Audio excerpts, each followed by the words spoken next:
system and aims to launch a new অবাধ্য নারীদের শায়েস্তা করতে পাঠানো হচ্ছে সৌদি আরবের কুখ্যাত কারাগারে। বাবা, স্বামী বা পরিবারের পুরুষ সদস্যদের সঙ্গে বিরোধে জড়ানো নারীদের জোর করে পাঠানো হয় এসব ভয়ঙ্কর কারাগারে। যদিও সৌদিতে প্রতিষ্ঠানগুলোর আনুষ্ঠানিক পরিচিতি দার আল রেয়া বা পরিচর্যা কেন্দ্র নামে। বিবাহ বহির্ভূত সম্পর্কে জড়ানো কিংবা বাড়ি থেকে পালানোর চেষ্টা করা নারীদের সংশোধন করতে ব্যবহার করা হয় কারাগারগুলো। দীর্ঘ 6 মাস ধরে চালানো গার্ডিয়ানের বিশ্লেষণে বেরিয়ে এসেছে চাঞ্চল্যকর তথ্য।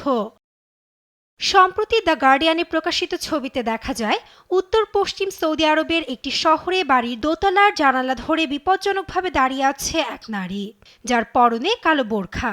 দ্বিতীয় ছবিতে দেখা যায় একদল পুরুষ ক্রেনের সাহায্যে তাকে নিচে নামিয়ে আনার চেষ্টা করছে।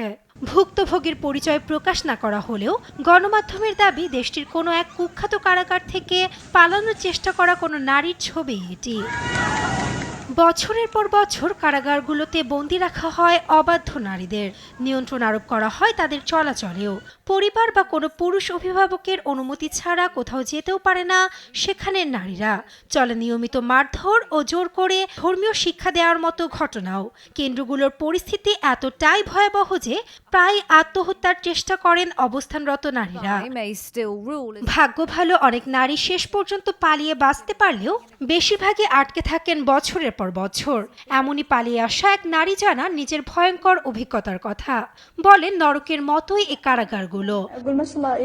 যদিও 1960-এর দশকে দেশ জুড়ে স্থাপিত এই কেয়ার হোমগুলোকে অভিযুক্ত ও দোষী সাব্যস্ত নারীদের আশ্রয় কেন্দ্র হিসেবে বর্ণনা করছেন সৌদি কর্মকর্তারা।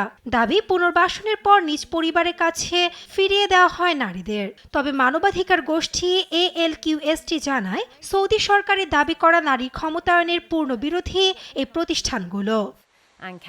নাসরিন আক্তার, নিউজ ডেস্ক, দেশ টিভি।